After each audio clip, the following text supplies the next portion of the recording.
Si shampoo letak ni kat rumah. Oh, teruknya. Ni yang tadi tu ke? Ya. Hai si cantik. Hai. Okey, nama siapa? Fafa. Umur? 34. So hari ni awak datang untuk masalah apa?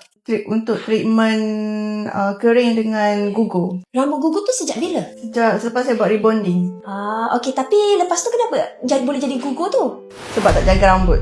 Sebab fikir, sebab kita bertudung kan. Jadi kita spend duit untuk benda lain lah dari jaga rambut. Contoh skincare, makan. Teruk kalau macam saya mandi kan, kita conditioner lepas tu tiba-tiba ada macam sejemput macam tu lah. Gugur. Sejemput yang Macam ni lah. banyak ni? Macam ni. Yang ni yang kat bilik air lah? Kat bilik air. Setiap hari? Setiap hari. Kalau dekat bilik tidur ke ruang tamu? Masih lagi ada? Ada dekat lantai tu. Banyak. Akak tak takut ke? Takut lah. Sebab tu lah datang sini. Risau? Okey, memang kena risau. Kan? Memang kena risau, yes. Okey, tak apa. Kita check dulu. Kita scan dulu kulit kepala. Boleh?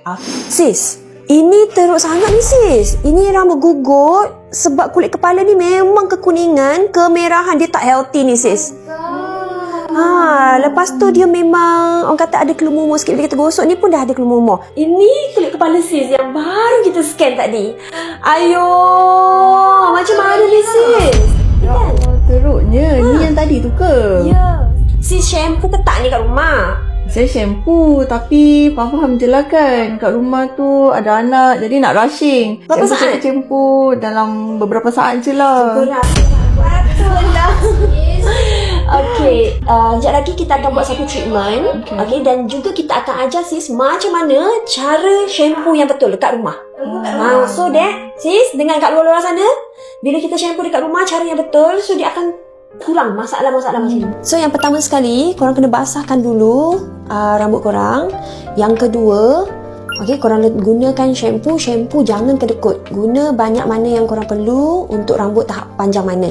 Step yang ketiga, korang boleh guna tapak jari ni. Korang gosok je daripada atas, tolak dia sampai ke bawah.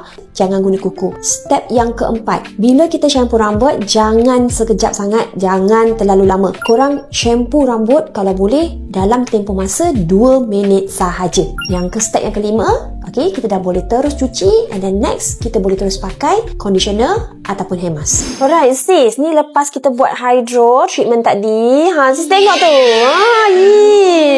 Semua yang kotor-kotor semua dia dah keluarkan. Akak dah ready nak tengok after? Ready? Ready ya? Ni kita punya after. So, akak nampak wow, bersih. bersih. Kuping tadi yang asalnya sumbatkan kita punya kulit kepala, wow, dah ada clean. dah. Yang kemerahan ni dia of course still akan ada lagi. Cuma kemerahan ni sebab akak sebab awak sebelum ni kan guna kuku kan. So awak memang kena stop pakai kuku dah. Puas hati tak? Puas hati, senang sangat datang sini. Tak sesia datang sini. Tapi sekejap, treatment kita belum siap lagi. Sis, so ni kita akan gunakan cold infusion. Sis cuba rasa dulu. Pucuk ni sebenarnya bagus. Dia untuk redakan radang kemerahan tu. So yang ni kita akan pakai dekat kulit kepala sekejap lagi. So ni kita punya oxygen gun. So dekat dalam ni kita letak kita punya special tonic. Dan juga dia bila campur dengan oxygen, so tonic yang special ni dia akan jadi sangat-sangat halus. Baru dia betul-betul absorb dekat dalam kulit kepala akak. Dan juga bila kita gunakan RF ni, dia untuk melancarkan peredaran darah.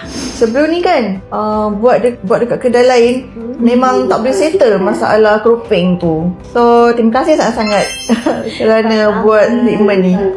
Sama-sama sis. Kita lepas ni sis, kulit kepala memang kena jaga.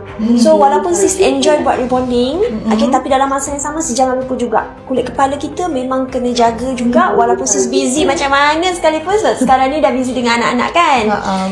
So remember at least sebulan sekali just datang untuk buat treatment kulit kepala kita. Boleh.